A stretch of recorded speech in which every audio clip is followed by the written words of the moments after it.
Hello అండి. ఈరోజు మా రాయలసీమ ఫేమస్ అయిన రాగి ముద్దను ఎలా తయారు చేసుకోవాలో మీకైతే చూపిస్తాను. చాలా సింపుల్గా అయిపోతుంది, చాలా టేస్టీగా ఉంటుంది. ఏ కర్రీలోకైనా చాలా బాగుంటుంది, ఎస్పెషల్లీ నాన్ వెజ్కి అయితే ఇంకా బాగుంటుంది.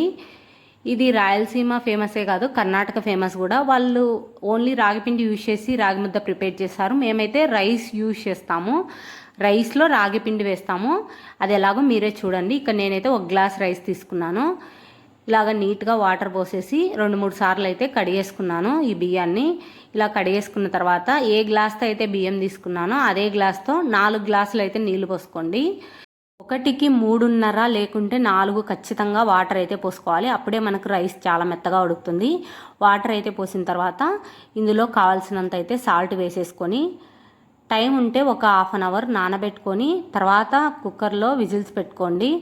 ఇక్కడ నేనైతే ఒక 15 నిమిషాల వరకు నానబెట్టిన తర్వాత విజిల్స్ అయితే పెట్టాను. 4 లేకుంటే 5 పెట్టుకుంటే సరిపోతుంది, రైస్ మెత్తగా ఉడుకుతుంది.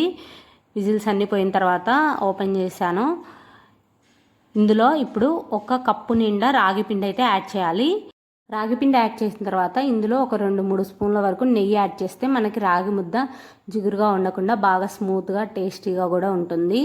ఇక నేనైతే నెయ్యి యాడ్ చేశాను. నెయ్యి లేకుండా అట్లీస్ట్ నూనెైనా యాడ్ చేయండి, మనకి రాగి ముద్ద జిగురుగా ఉండకుండా ఉంటుంది. ఇలాగైతే నెయ్యి యాడ్ చేసి దీన్ని అయితే స్టవ్ పైన పెట్టేసి ఇలాగా తెడ్డు కట్ట ఉంటుంది, దాంతో అయితే ఇలా కలిపేసుకుంటూ ఒక 2 నిమిషాలు అయితే ఉడికించుకోవాలి రాగి పిండిని. అలా 2 నిమిషాల తర్వాత కిందికి దించేసి ఇలాగా రాగి ముద్దనైతే బాగా గెలికేసుకోవాలి. చాలామంది రాగి ముద్ద గెలకడానికి కొంచెం కష్టంగా ఫీల్ అవుతారు. ఇలా నేను చెప్పిన ప్రాసెస్లో ట్రై చేయండి, చాలా ఈజీగా అయిపోతుంది. ముద్ద కూడా మనకి చాలా స్మూత్గా అండ్ టేస్టీగా కూడా ఉంటుంది.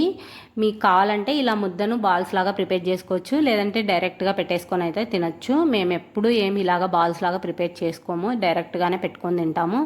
ఈరోజు జస్ట్ అలా ట్రై చేశాను అంతే. ఇందులోకి వెజ్ అయినా నాన్ వెజ్ కర్రీస్ అయినా చాలా బాగుంటాయి. పులుసు కర్రీస్ అయితే సూపర్గా ఉంటాయి. నేను చెప్పిన ప్రాసెస్లో ఒకసారి అయితే రాగి ముద్ద ట్రై చేసి ఎలా వచ్చిందో కామెంట్ చేయండి. అలాగే వీడియో నచ్చింటే ప్లీజ్ లైక్ చేసి షేర్ చేయండి. కొత్తగా నా ఛానల్ చూస్తుంటే ప్లీజ్ సబ్స్క్రైబ్ చేసుకోండి.